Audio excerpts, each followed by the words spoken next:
In this video, you'll learn how to add a new group in Notion.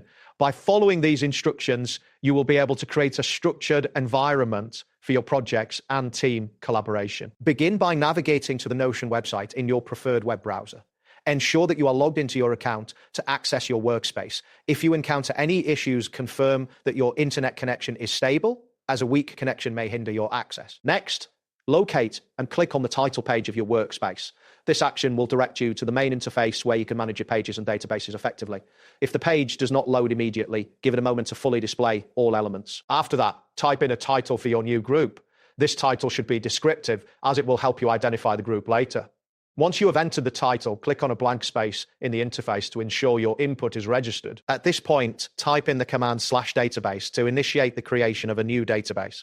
This command is essential for structuring your group effectively. As you type, suggestions will appear. Make sure to select the appropriate option. Following this, click on Database in line from the list of options.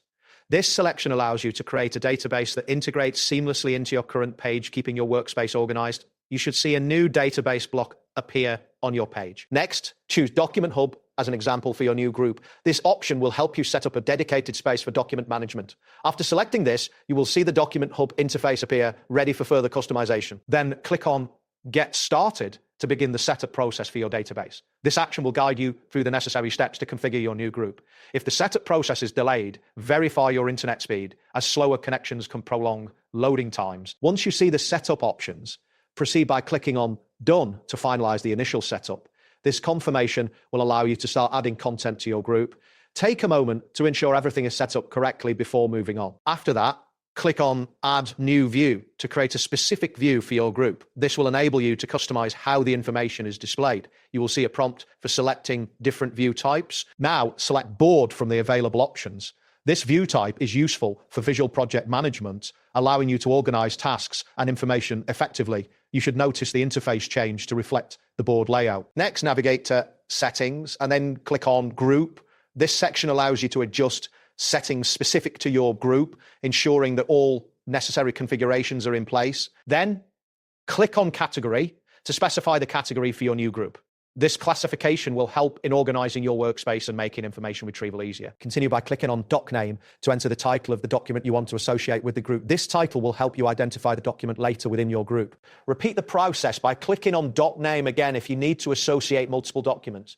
This step ensures that all relevant documents are linked to your new group. Now click on Category once more to ensure all documents are categorized correctly. This action is vital for maintaining organization within your workspace. Next, proceed to click on Created By.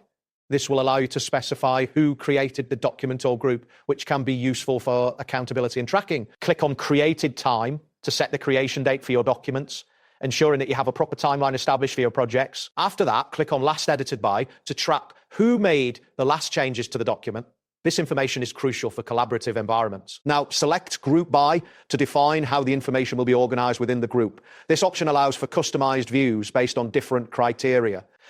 Next, click on Last Updated Time to keep track of when the information was last modified. This feature is particularly useful for maintaining up-to-date records. Finally, click on a blank space to confirm all your selections and finalize the setup of your new group. This action will ensure that everything is saved properly in your Notion workspace. That wraps up today's guide. Thanks for watching and catch you in the next tutorial.